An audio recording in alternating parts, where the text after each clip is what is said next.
¿Cómo anda, doctor Retero? Buenas noches. Buenas noches. ¿Cómo anda? Bueno, después de lo que usted mencionó, tremenda esta realidad que hay que Qué fuerte, ¿no? Muy fuerte, muy fuerte. Qué fuerte, ¿no? Y marca una Argentina desintegrada. Desintegrada, involutiva, ¿no? Involutiva, sí. Qué 30 años de involución de la Argentina, ¿no? Sí, sin duda. Usted sabe que yo cuando era chico iba a un club que está en la zona sur de la provincia Claro. del conurbano. Usted vivía en Avellaneda, ¿no es cierto? No vivía, no, soy independiente, pero no. No era de Avellaneda. Pero iba al club cerca de Berazategui. Yo iba en tren, Nelson. Tomaba el tren en Constitución, claro. y iba o veía lo que es la avenida Calchaquí. Claro. Y ahora voy por ahí y el deterioro que ha habido en los últimos 30 años. Hoy usted no mandaría a su hijo. No puedo mandar, claro. Sin duda. Y eso marca, bueno, lo que usted muestra de la marginalidad y de la tarea importantísima que hay que hacer para realmente integrar a todos los argentinos. Sin duda, porque es muy importante esto, ya lo voy a preguntar, porque la economía tiene mucho que ver con esto, pero ¿qué fracaso de la dirigencia política argentina? En general, más allá que uno haya hecho algo mejor u otro, hay un fracaso dirigencial, ¿no? Yo lo ampliaría en fracaso de la dirigencia, empresarial, sindical, política, profesional. Ha habido una gran mirada cada uno a su propio juego sin tener una visión colectiva. Yo en eso le tengo mucha confianza a las nuevas generaciones, que los veo con una visión más de trabajar en equipo, también de mirar al mundo, traer nuevas ideas, mirar a nuevas fronteras. En fin, ahí le tengo confianza. ¿Cómo está la economía hoy día? La economía, Nelson, está en búsqueda de su destino. Ajá. Y hoy se dirime precisamente entre ser una economía selectiva, es decir, que ayuda a pocos sectores de la economía, o una economía integradora, que ayuda a todos a tener un espacio de crecimiento y de desarrollo. Y bueno, eso es lo que tenemos que dirimir los argentinos en los próximos meses. Si queremos simplemente un rebote de la economía o queremos un desarrollo integral para todos los argentinos. ¿Qué ha faltado hasta aquí? Porque usted ha coincidido con el tema del levantamiento del cepo, del tema de la solución del problema con los holdouts. Usted trabajó con Massa y era un tema común esto, que seguramente... Sí. ¿Qué ha faltado hasta aquí para generar el gobierno? Obviamente ha pronosticado un crecimiento que no se ha dado hasta ahora. Mire, usted sabe que yo he trabajado buena parte de este año en el exterior y lo sigo haciendo. Me toca analizar las distintas economías de países emergentes. Y los países a los que le va bien son los que tienen programas económicos que impulsan el consumo, que impulsan la inversión y que buscan que sus productos ganen nuevos mercados en el exterior. Aquí todas las fichas se jugaron a la inversión, con algunas medidas. La inversión no llegó, o llegó la inversión financiera. Este año lo mejor al que le ha ido mejor en la Argentina es aquel que ha invertido en la bolsa o aquel que ha invertido en títulos, y eso es una partecita muy chiquitita, tenemos una visión demasiado financiera. No hay un programa económico integral que busque impulsar el consumo, la inversión y el sector externo y las exportaciones. De esa manera tendríamos un enfoque integral, un enfoque de equilibrio general que hoy no lo tenemos. Hoy tenemos muchos enfoques parciales, pero no una visión que realmente muestre futuro para el consumo, futuro para la inversión y más crecimiento de las exportaciones. ¿Por qué cree que le ha faltado esto al gobierno? ¿Por qué cree que le está faltando esto? Falta, a mi juicio, una visión integral. Esto es lo mismo que cuando usted como médico sabe que cuando tiene un paciente que tiene un problema cardíaco, si usted le va a dar un remedio para su problema en el corazón, tiene que mirar los efectos colaterales. Cuando usted mira el bienestar de un ser humano, mira el bienestar general. Lo mismo pasa en política económica. Usted no puede hacer política impositiva sin estar mirando cómo eso impacta en los sectores productivos de la Argentina. Usted no puede hacer política cambiaria sin ver cómo eso impacta en la inversión y en el crecimiento del país. Y bueno, esto es lo que está faltando en este momento. Una visión de equilibrio general que apunte a mirar a la economía en su conjunto y no a compartimentos estancos. Una visión sistémica y no una visión parcial. El televidente que dijera, bueno, hizo en medidas concretas, para ilustrar dos o tres, ¿en qué se debería traducir? Mire, se debería traducir primero en una reforma impositiva. Una reforma impositiva que le baje la carga tributaria a aquel que quiere consumir o que quiere invertir más en la Argentina. Por ejemplo, tomar como parte de pago el impuesto al cheque, que es uno de los impuestos más distorsivos que usted tiene, tomarlo como parte de pago del impuesto a las ganancias. Porque usted tiene que blanquear es muy importante, hay un 30% de la economía que está en negro y esto usted lo necesita hacer.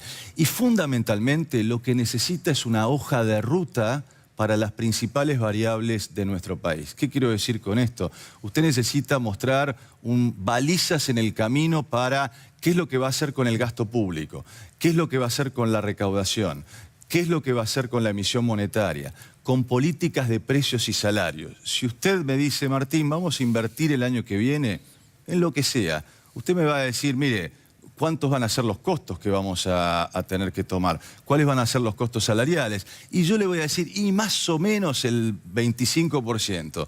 Y Martín, ¿y el tipo de cambio? Y más o menos el 17%. No, más o menos no. Hay que marcar un camino porque eso es lo que le da certidumbre para que haya un crecimiento. Esto es una visión integral, una hoja de ruta, medidas específicas para incentivar la inversión y el consumo. Y por último, Argentina ha hecho mucho marketing de la política exterior, pero eso no significa tener una buena política exterior. A mí me gustaría, detrás del presidente, que hoy se tutea con los principales líderes del mundo, y bienvenido sea eso, que detrás haya equipos que estén negociando espacios para vender más productos, para bajar aranceles en el mundo. Por ejemplo, usted me pide ejemplos concretos. El vino, para ingresar a México, el vino argentino paga un 15% de arancel de importación. El vino chileno paga 0%. Entonces, eso es lo que tenemos que buscar, de negociaciones que le abran mercado. Entonces, todo esto y por el mismo precio. Más consumo, más inversión, más exportaciones. El otro día el doctor Labañi y también Miguel Lavín pronosticaron, a pesar de todo esto, un crecimiento del 4 o 5% para el año que viene. ¿Usted lo ve de esa manera también? ¿Lo ve factible? Yo veo hoy más un rebote que un crecimiento. Nelson, venimos de 4 años de estancamiento y caída. Esto no hay que decírselo solamente a este gobierno. Digamos, los últimos 4 años del gobierno de Cristina Kirchner fueron pésimos en materia de política económica, con lo cual, y este año también tenemos caída, con lo cual lo que usted ve es, deja de caer el consumo. Una de las preguntas que me hacen fundamentalmente mis clientes en el sector privado es, Martín, ¿cuándo para esto? Porque todavía estamos viendo caída en el consumo, en alimentos, en elementos de primera necesidad, aún en el mes de septiembre. Mi visión, esto encuentra un piso en los últimos 2 meses del año. Y bueno, la pregunta allí es, ¿hay crecimiento o rebote? Si el gobierno toma una visión integral, ¿están dadas las condiciones? Esto es importante, los problemas económicos de la Argentina tienen solución. No los problemas sociales, como usted lo señaló, que van a llevar mucho tiempo. Pero si seguimos como hasta ahora, estamos más frente a un rebote que frente a un programa verdaderamente de crecimiento, porque para eso le falta un horizonte a la economía argentina y a la política económica que hoy no tiene. ¿Coincide con el gobierno que el tema de la inflación está por lo menos morigerado o no? Y ahí tenemos una especie de serrucho, porque los últimos datos que tenemos de septiembre muestran que la inflación está lejos de ser domada. Y después de haber bajado en el mes de agosto, los números que estamos teniendo en nuestro equipo es que vamos a estar cerca de un 2% para este mes. Después por delante, el mes de octubre, viene el incremento del nuevo cuadro tarifario.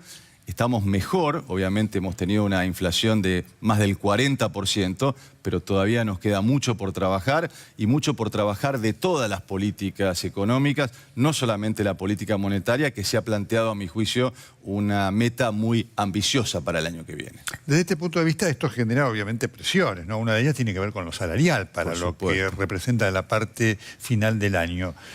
¿Su visión cuál es? Bueno, mi visión es que el salario ha perdido poder adquisitivo, y esto es un dato, no es una opinión. El dato es que el salario real ha caído en promedio un 8%. 8%. Y esto, digamos, usted lo decía en las preocupaciones de la gente, ¿no? Inseguridad, y la gente dice, no llego con mi plata a fin de mes. No, lo que podía comprar antes no lo puedo comprar ahora. Y esto es evidente porque dentro del programa antiinflacionario, las variables en los primeros meses se escaparon mucho. Solamente hubo una unificación del tipo de cambio sin un programa antiinflacionario integral. Los alimentos subieron casi el 50%, con lo cual, digamos, el poder adquisitivo de la gente ha caído.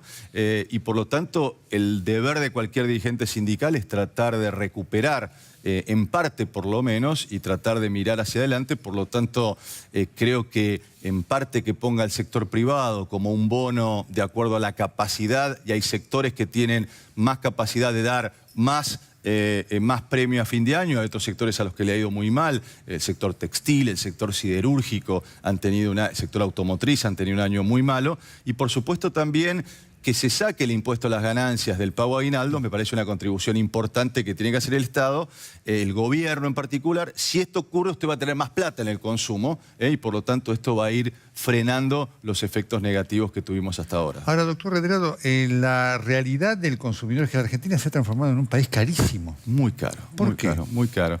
Bueno, es que la inflación este año le gana a la devaluación, y esto ha sido un error en principio de diagnóstico. Fíjese que muchos de los muy buenos profesionales que hay en el equipo económico, ¿qué le decían? Que los precios estaban ubicados al precio del dólar blue. Que todos los precios...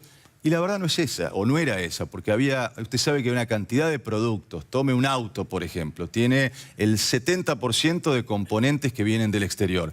Esos componentes se importaban a 9 pesos con 50. Quiere decir que si usted cambió de 9 pesos con 50 a 16, como fue en un principio, esos componentes, esos rulemanes, todos esos instrumentos, esos autopartes, aumentaron de precio, y eso sin duda generó una suba de precios que fue mucho más de lo que incluso fue la propia tasa de devaluación. Con lo cual, y aquí tiene un problema hacia adelante complicado, Nelson. ¿Cuál? Es que esta economía se está basando hoy en mucho endeudamiento. Sí, claro. Esto le iba a preguntar. Bueno, pero la consecuencia de este mucho endeudamiento es que usted tiene muchos dólares.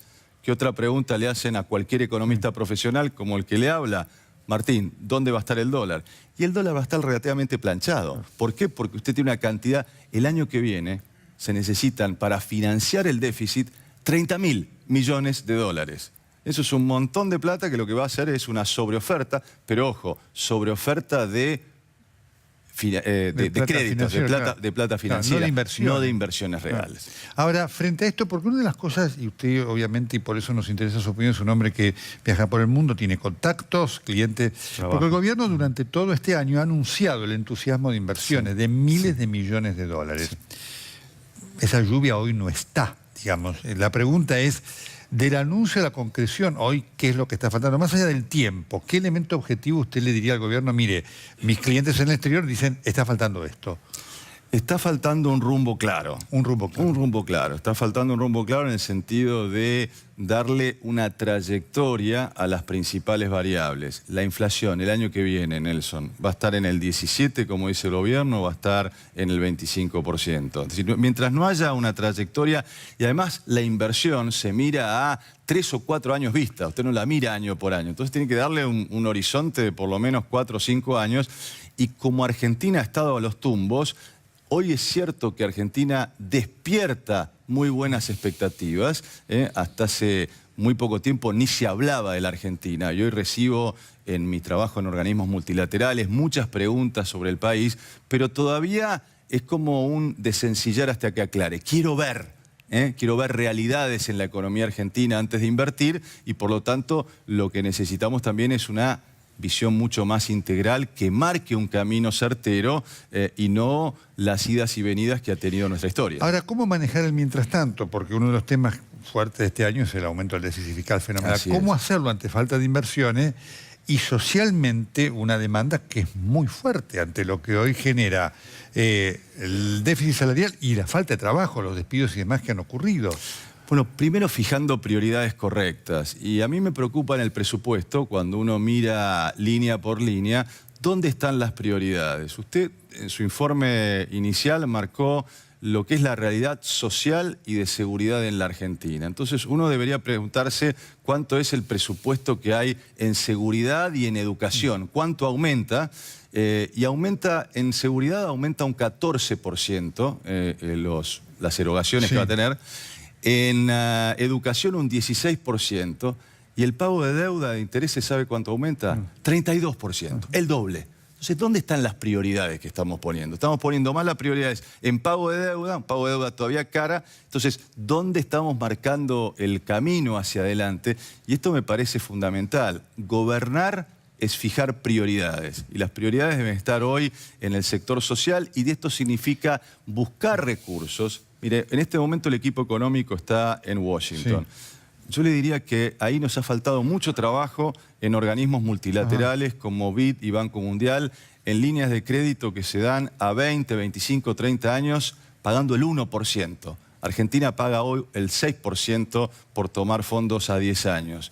Se llaman créditos para políticas en desarrollo, DPL por sus siglas en inglés. Lo tienen países como Nigeria, lo tienen países como Irak, lo tienen países como Ucrania, que han obtenido miles de millones de dólares para poner a la gente a trabajar, para aumentar el gasto social, para hacer reformas impositivas. Esa es la manera de buscar los puentes que nos permitan llegar a una economía en donde haya más consumo, más inversión y más producción hacia el exterior. ¿Cómo ve la protección del blanqueo? El blanqueo tuvo un momento de pico, que fue cuando se estaba discutiendo, que parecía que todo el mundo, que iba a haber un aluvión de dólares. Hoy por hoy lo que... Hasta los banqueros hablaban de que iba a haber... Algún banquero habló de 60.000 millones de dólares, que sonaba como estrambótico. Así es. Hoy estamos más fríos en términos de los procesos. Hay muchos detalles, mucho papeleo y que hay que hacerlo más simple y además hay instrumentos que no han estado definidos para el pequeño contribuyente, para aquel médico, para aquel comerciante que tiene 100.000, 200.000 dólares y que quiere traerlos pero le cuestan 10, 20.000 dólares, digamos, un costo muy alto para el pequeño y mediano ahorrista o inversor, instrumentos que a veces son complicados. Hay mucha presión externa, sobre todo de bancos europeos, para que se produzca este blanqueo. Yo creo que al final vamos a tener un blanqueo de grandes contribuyentes sobre final de año, principio del año que viene, pero bueno, no podemos jugar todas las fichas a que el blanqueo va a ser el motor de la economía hacia adelante. La última, usted fue presidente del Banco Central de la República Argentina, así que ¿cómo vive esto que es una disputa civilizada, disputa al fin entre el ministro de Prat-Gay y uno de sus sucesores hoy, Federico Sturzenegger? Sí, sin duda tenemos hoy un Banco Central que ha ganado mucho en independencia de criterio y bienvenido eso, mucho más profesional del que teníamos antes. Cada uno atiende su juego, creo que en definitiva algunas expresiones por ahí públicas han sido un poco voluntaristas. Sí me parece que al Banco Central no hay que dejarlo solo. En esta lucha por tener una menor inflación deben converger todas las políticas económicas. Usted no puede tener, Nelson, que el gasto público un mes crece al 38% y otra al 30% y otra al 28% y la emisión monetaria que crece al 24%. Todas las políticas, la política fiscal, la política monetaria, la política de ingresos, las políticas de inversión pública, todas tienen que apuntar hacia una inflación más baja y hacia un crecimiento muy alto. Entonces, es importante que el ministro de Economía, el presidente del Banco Central, el gobierno en su conjunto trabaje en tener una menor tasa de inflación y una mayor tasa de crecimiento, porque simplemente con la tasa de interés, el instrumento que tiene el Banco Central, solo no va a poder derrotar la inflación. Doctor Herrera, muchas gracias. Gracias a usted. El tema de la economía, una de las realidades hoy acuciantes para los argentinos.